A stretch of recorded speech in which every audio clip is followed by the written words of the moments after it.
আল্লাহ রাব্বুল আলামিন জানিয়ে দিলেন মুমিন বান্দার গুণাবলী হলো 7টি। মুমিন বান্দার 7টি গুণাবলীর ভিতরে মুমিন বান্দার 4 নাম্বার গুণাবলী হলো লজ্জা স্থানের হেফাজত করা। সবাই বলেন কিসের হেফাজত করা? সম্মানিত ভাইরা আমার, আমি গত জুমাতে আপনাদের সম্মুখে সূরা মুমিন থেকে কিছু আয়াতে কারিমা তেলাওয়াত করেছি। সেখানে আমি মুমিনদের 7টি গুণাবলীর কথা বলেছি। এই 7টি গুণাবলীর মধ্য থেকে 3টি গুণাবলীর কথা, 3টি বৈশিষ্ট্যর কথা আমি আপনাদেরকে শুনিয়েছি। আজকে আমি বাকি 4টি বৈশিষ্ট্য, বাকি 4টি গুণাবলী মুমিন বান্দার, এই 4টি গুণাবলী সংক্ষিপ্তভাবে আপনাদের সম্মুখে আলোচনা করার চেষ্টা করব ইনশাআল্লাহ। সম্মানিত ভাইরা আমার, আল্লাহ রাব্বুল আলামিন জানিয়ে দিলেন মুমিন বান্দার গুণাবলী হলো 7টি। মুমিন বান্দার 7টি গুণাবলীর ভিতরে মুমিন বান্দার 4 নাম্বার গুণাবলী হলো লজ্জা স্থানের হেফাজত করা। সবাই বলেন কিসের হেফাজত করা? আমার প্রিয় ভাইরা, আল্লাহ রাব্বুল আলামিন কোরআনুল কারীমের সূরাতুন নূরের 30 নম্বর আয়াতে কারিমার ভিতরে সুন্দর করে আল্লাহ তাআলা বলছেন, কুল্লিল মুমিনিনা ইয়াগুদ্দু মিন আবসারিহিম ওয়া ইয়াহফুযু ফুরুজাহুম যালিকা আযকা লাহুম ইন্নাল্লাহা খবীরুম বিমা ইয়াসনাউন।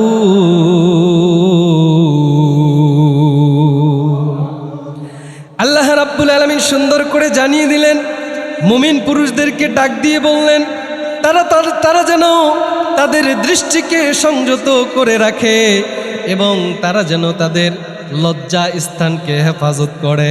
আমার প্রিয় ভাইয়েরা, আয়াতে কারিমার পরে আল্লাহ রাব্বুল আলামিন নারীদেরকেও ডাক দিয়ে বললেন তারাও যেন তাদের দৃষ্টিকে হেফাজত করে রাখে এবং তারা যেন তাদের লজ্জা স্থানকে হেফাজত করে রাখে। বলেছেন কে? আমার প্রিয় ভাইয়েরা, তাহলে আল্লাহ রাব্বুল আলামিন বললেন আমাদের দৃষ্টিকে সংযত করতে হবে, লজ্জা স্থানের হেফাজত করতে হবে। কিন্তু পৃথিবীতে এমন কিছু রাষ্ট্র রয়েছে, এমন কিছু দেশ রয়েছে, তারা লজ্জা স্থান হেফাজত করা তো দূরের কথা, বরং তারা লজ্জা স্থান উন্মোচন যত করতে পারে তারা মনে করে তাদের জন্য সেটাই বেশি ভালো। ঠিক কিনা? আমার প্রিয় ভাইয়েরা, তাদের দেখে দেখে, তাদের কৃষ্টি কালচার দেখে দেখে পৃথিবীতে এমন মুসলিম রাষ্ট্র রয়েছে, এমন কিছু মুসলিম রাষ্ট্রের মধ্যেও তাদের কৃষ্টি কালচারগুলো চলে আসতেছে। আজকে মুসলমানেরাও তাদের দেখা দেখি শরীরে এমন পোশাক পরে, যেই পোশাক পরার কারণে দূর থেকে বোঝা যায় ওই ব্যক্তির শরীরের অবকাঠামো। কথা বলেন ঠিক কিনা? আমার প্রিয় ভাইরা, তাহলে লজ্জা স্থানের হেফাজত হচ্ছে না। কিন্তু আমরা মুমিন বান্দা হিসেবে, ইমানদার বান্দা হিসেবে, আল্লাহ রাব্বুল আলামিনের পরিপূর্ণ বান্দা হিসেবে, নবীজির উম্মত হিসেবে আমাদের পরিপূর্ণ লজ্জা স্থানের হেফাজত করার দরকার আছে না নাই? আরো জোরে বলেন, আছে না নাই? আমার প্রিয় ভাইয়েরা, গভীর মনোযোগ দিয়ে শুনবেন। আমাদের নবী হযরত ইউসুফ আলাইহিস সালাতু ওয়াস সালাম, হযরত ইউসুফ আলাইহিস সালাতু ওয়াস সালামের চেহারা সুন্দর হওয়ার কারণে, তার দৈহিক গঠন সুন্দর হওয়ার কারণে আমাদের নবী ইউসুফ আলাইহিস সালাতু ওয়াস সালামের প্রেমে পাগল হয়ে গিয়েছিল ওই বাদশা আজিজে মিশরের স্ত্রী জুলাইখা। কথা বলেন ঠিক কিনা? এই জুলাইখা পাগল হয়ে গিয়েছিল ইউসুফ আলাইহিস সালাতু ওয়াস সালামকে দেখে। জুলাইখা মনে মনে চিন্তা করে, কিভাবে এই ইউসুফকে আমি উপভোগ করতে পারবো, কিভাবে আমি ইউসুফের ভালোবাসা নিতে পারবো, কিভাবে আমি ইউসুফকে প্রেম নিবেদন করতে পারবো, এই চিন্তায় মগ্ন থাকে। আমার প্রিয় ভাইয়েরা, ইউসুফ আলাইহিস সালাতু ওয়াস সালামকে বিভিন্ন পরিকল্পনা করে চক্রান্ত করে, কিন্তু কোনো চক্রান্তে তিনি ফেসে যান না, কোনো পরিকল্পনায় তিনি ফেসে যান না। তার কারণ হলো নবীজি একমাত্র আল্লাহ রাব্বুল আলামিনের হুকুম মানেন, কথা বলেন ঠিক কিনা? আমার প্রিয় ভাইরা, জুলাইখা যখন বারবার পরিকল্পনা করে, বারবার চক্রান্ত করে ইউসুফ নবীকে পাওয়ার জন্য, কিন্তু নবী তো জুলাইখার ডাকে কোনো সাড়া দেয় না। আমার প্রিয় ভাইরা, ইউসুফ নবী যখন জুলাইখার ডাকে কোনোভাবেই সাড়া দেয় না, কোনোভাবেই সাড়া দেয় না, এমন সময় বাদশা আজিজে মিশরের স্ত্রী জুলাইখা কঠিন একটা পরিকল্পনা করে ফেলল, কঠিন একটা চক্রান্ত করে ফেলল। সেই চক্রান্তটা হলো, একদিন এক রাতে ইউসুফ নবীকে নিয়ে জুলাইখা অন্দরমহলের ভিতরে চলে গেল। যেই অন্দরমহলে যাওয়ার জন্য 7টি দরজা অতিক্রম করতে হয়, 7টি দরজা পার হয়ে ওই অন্দরমহলের ভিতরে যেতে হয়, গোপন কক্ষে যেতে হয়। আমার প্রিয় ভাইয়েরা, ইউসুফ নবীকে পরিকল্পনা করে চক্রান্ত করে জুলাইখা ওই অন্দরমহলের ভিতরে নিয়ে গেল। অন্দরমহলের ভিতরে নিয়ে যাওয়ার পরে, গোপন কক্ষের ভিতরে নিয়ে যাওয়ার পরে 7টি দরজার মধ্যে তালা লাগিয়ে দিয়েছে, 7টি দরজার মধ্যে লক করে দিয়েছে, যাতে করে চাইলেই ইউসুফ ওই অন্দরমহল থেকে বের হতে না পারে। আমার প্রিয় ভাইয়েরা, জুলাইখা এরকম পরিকল্পনা করে ইউসুফকে অন্দরমহলের ভিতরে নিয়ে গিয়ে ইউসুফকে ডাক দিয়ে বলতেছে, ইউসুফ, এই গোপন কক্ষের ভিতরে কেউ আসতে পারবে না আমার হুকুম ছাড়া, সুতরাং এই ঘরের মধ্যে শুধুমাত্র তুমি আর আমি আছি।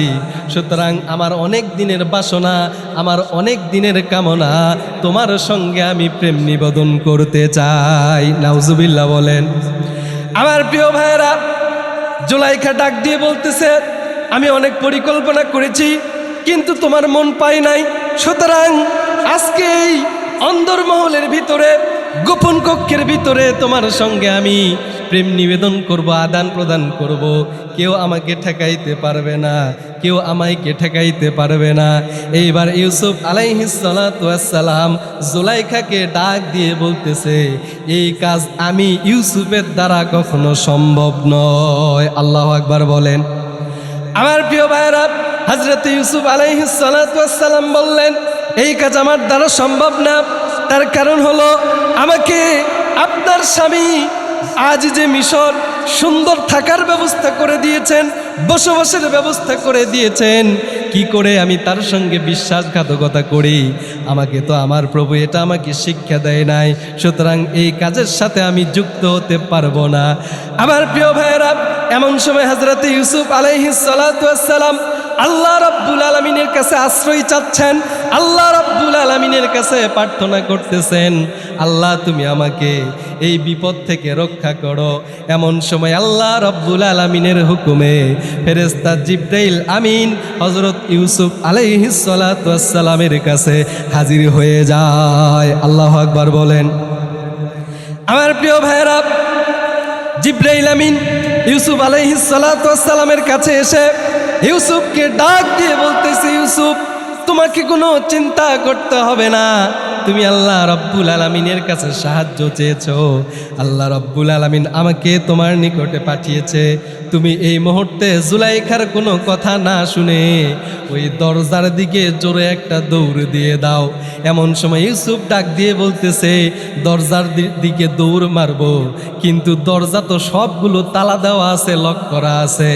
এমন সময় জিবরাইল আমিন ইউসুফ আলাইহিস সালাতু ওয়াস সালামকে ডাক দিয়ে বলতেছে, দরজার মধ্যে তালা দেওয়া আছে, তোমার কোনো চিন্তা করা লাগবে না, তুমি শুধু দৌড় দাও, আর এই দরজা খুলে দেওয়ার দায়িত্ব যিনি নিয়েছেন, চিৎকার দিয়ে বলেন তিনি কে? আমার প্রিয় ভাইরা, হযরত ইউসুফ আলাইহিস সালাতু ওয়াস সালাম এইবার জুলাইখার হাত থেকে বাঁচার জন্য দরজার দিকে দৌড় মারলেন। যেই তিনি দরজার দিকে দৌড় মারলেন, পিছন পিছন জুলাইখাও তার দিকে দৌড় মারতেছে। আমার প্রিয় ভাইরা, যখন দরজার কাছে চলে এসেছে, এমন সময় আল্লাহ রাব্বুল আলামিনের হুকুমে দরজার তালা মুহূর্তের মধ্যে খুলে গিয়েছে। আরো জোরে বলেন সুবহানাল্লাহ। ভাইরা আমার, বন্ধুরা আমার, প্রথম দরজা খোলার পরে দ্বিতীয় দরজার কাছে দ্বিতীয় দরজাও খুলে গিয়েছে। এইরকম করে সপ্তম দরজার কাছে যখন চলে এসেছে, 7 নম্বর দরজার কাছে যখন চলে এসেছে, পেছন থেকে আজিজে মিশরের স্ত্রী জুলাইখা হযরত ইউসুফ আলাইহিস সালাতু ওয়াস সালামের কাঁধের মধ্যে হাত দিয়ে এইরকম করে থাবা দিয়েছে আটকানোর জন্য। যখন কাঁধের মধ্যে একটা থাবা দিয়েছে, এমন সময় ইউসুফ আলাইহিস সালাতু ওয়াস সালামের জামার উপরে হাতটা পড়ার কারণে ইউসুফ নবীর জামাটা পিছনের দিকে একটু ছিঁড়ে গেছে। আমার ভাইয়েরা, 7ম দরজা যখন খুলে গেল, 7ম দরজা খোলার সঙ্গে সঙ্গে ইউসুফ নবীও অবাক হয়ে গিয়েছে এবং বাদশা আজিজে মিশরের স্ত্রীও অবাক হয়ে গিয়েছে। তার কারণ হলো 7ম দরজা খোলার পরে তারা দেখলেন 7ম দরজার পরে দাঁড়িয়ে আছে ওই জুলাইখার স্বামী বাদশা আজিজে মিশর। আল্লাহু আকবার বলে। আজিজে মিশর দাঁড়িয়ে আছে, তাহলে জুলাইখার স্বামী আর ইউসুফকে লালিত পালিত করেছে ওই বাদশা আজিজে মিশর, সেখানে তিনি দাঁড়িয়ে আছে। আর ইউসুফ আর জুলাইখা তারা ছোটাছুটি করতেছে, দৌড়াদৌড়ি করতেছে।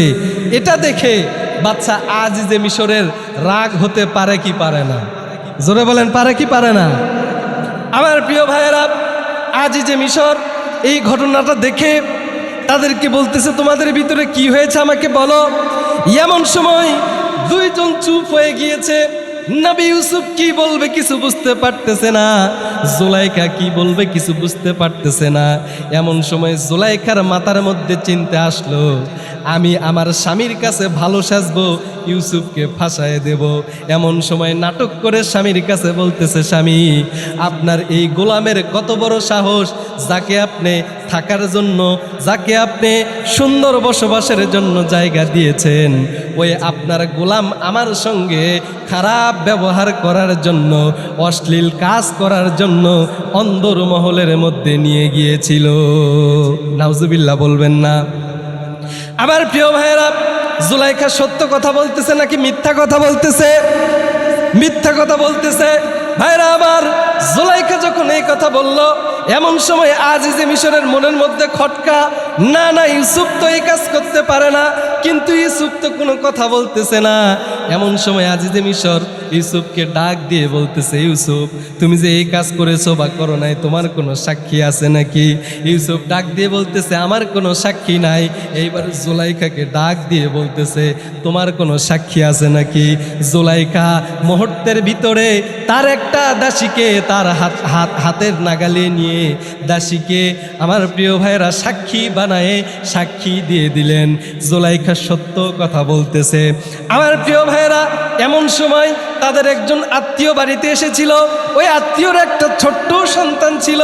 ছোট্ট সন্তান এখনো কথা বলতে পারে না, শুধু খায়, ঘুমায়, কান্না করে। এমন সময় ওই ছোট্ট সন্তানের কান্না হযরত ইউসুফ আলাইহিস সালাতু ওয়াস সালামের কানের মধ্যে চলে আসলো। এমন সময় ইউসুফ আলাইহিস সালাতু ওয়াস সালাম জিবরাইল আমিনের মাধ্যমে জানতে পারলেন। জিবরাইল ডাক দিয়ে বললেন, ওগো নবীজি, আপনার সাক্ষী দুনিয়ার কেউ নয়, দুনিয়ার কোনো প্রাপ্তবয়স্ক ব্যক্তি নয়, আপনার সাক্ষী যে হবে তিনি হলো ওই কোলের মধ্যে ছোট্ট শিশু। আল্লাহু আকবার বলেন। আমার প্রিয় ভাইয়েরা, এইবার ছোট্ট শিশুকে নিয়ে আসা হলো। ছোট্ট শিশুকে নিয়ে আসার পরে ইউসুফ আলাইহিস সালাতু ওয়াস সালাম বললেন, ও ছোট্ট সন্তান, নিষ্পাপ সন্তান, তুমি আল্লাহ তাআলার হুকুমে বলে দাও, আল্লাহ তাআলার হুকুমে জানিয়ে দাও, আমাদের 2 জনের মধ্যে কে অপরাধী, আমাদের 2 জনের মধ্যে কে দোষী। এমন সময় আল্লাহ রব্বুল আলামিনের হুকুমে ওই ছোট্ট বাচ্চা জবান দিয়ে কথা বলা শুরু করে দিল। ভাইরা আমার, বন্ধুরা আমার, এইবার ওই ছোট্ট বাচ্চা বলতেছে, আপনারা লক্ষ্য করেন, দেখেন হযরত ইউসুফ আলাইহিস সালাতু ওয়াস সালামের সামনের দিকে যদি জামাটা ছেঁড়া থাকে তাহলে ইউসুফ আলাইহিস সালাতু ওয়াস সালাম দোষী, আর যদি ইউসুফের পেছনের দিকে জামা ছেঁড়া থাকে তাহলে জুলাইখা দোষী। আপনারা বলেন তো, ইউসুফ আলাইহিস সালাতু ওয়াস সালামের সামনের দিকে জামা ছেঁড়া নাকি পিছনের দিকে জামা ছেঁড়া? আমার প্রিয় ভাইয়েরা, এইবার বাদশা আজিজে মিশর ইউসুফ আলাইহিস সালাতু ওয়াস সালামের সামনের দিকে ভালো করে লক্ষ্য করলেন, কোথাও সেরা দেখতে পাইলেন না। এইবার তিনি পিছনের দিকে লক্ষ্য করলেন, পিছনের দিকে লক্ষ্য করে দেখলেন তার ঘাড়ের নিচে এখানে সেরা। তার মানে বাচ্চা আজ যে মিশরের আর বুঝতে বাকি রইল না, ইউসুফ হলো নির্দোষ, আর দোষী যিনি তিনি হলো বাচ্চা আজিজের স্ত্রী জুলাইখা। ঠিক কিনা আমার প্রিয় ভাইয়েরা? তখন বাচ্চা আজিজে মিশর বলে, ইন্না কায়দা কুন্না আজিম, নারীদের চক্রান্ত সবচাইতে ভয়ঙ্কর চক্রান্ত। যারা নারীদের ফাঁদের মধ্যে একবার পড়ে যায়, সেই ফাঁদ থেকে আর বের হতে পারে না, তার জীবনটা ধ্বংস হয়ে যায়। কথা বলেন ঠিক কিনা আমার প্রিয় ভাইয়েরা? সেই কথা আল্লাহ তাআলা কুরআনুল কারীমের মধ্যেই জানিয়ে দিয়েছেন। নারীদের চক্রান্ত হলো ভয়ঙ্কর চক্রান্ত আমার প্রিয় ভাইরা। কিন্তু সব নারীরা আবার এইরকম নয়। অনেক নারী রয়েছে যারা গুণবতী নারী, যাদের গুণ আল্লাহ রাব্বুল আলামিন পছন্দ করেন।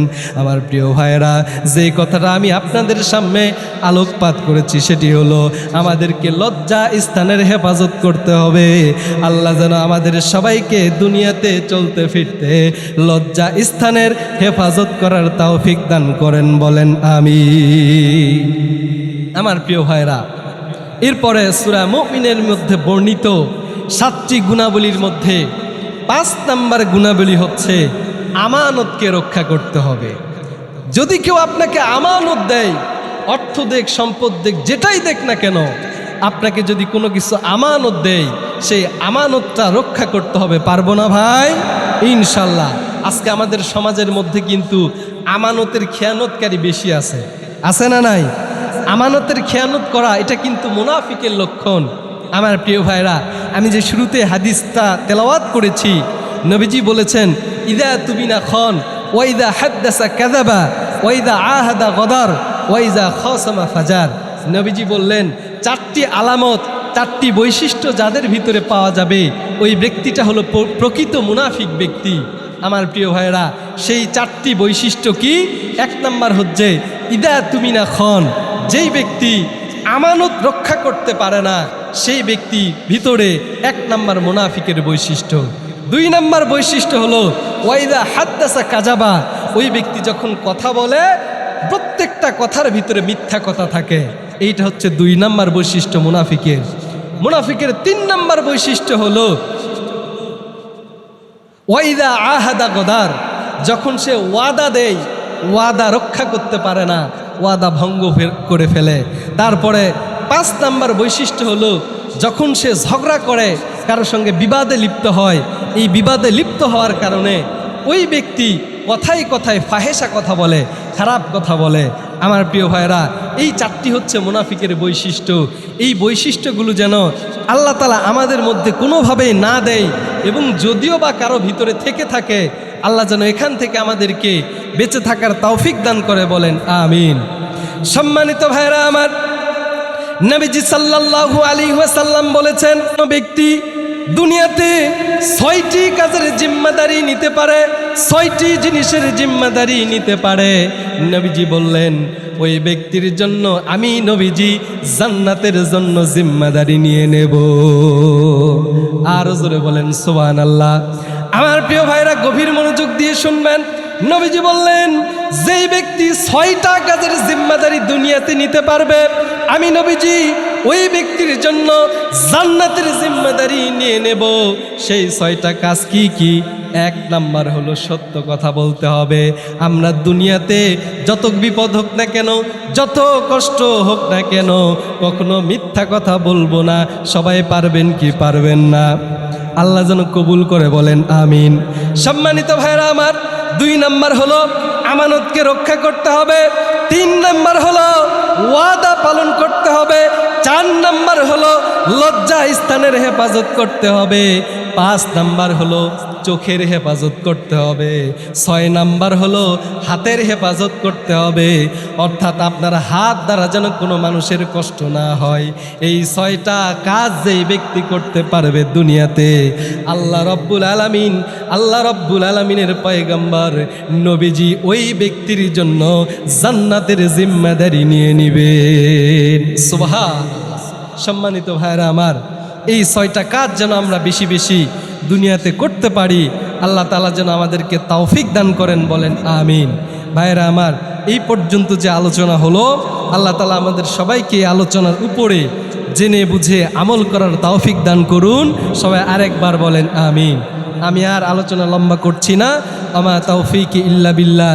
আসসালামু আলাইকুম ওয়া রাহমাতুল্লাহি ওয়া বারাকাতুহু।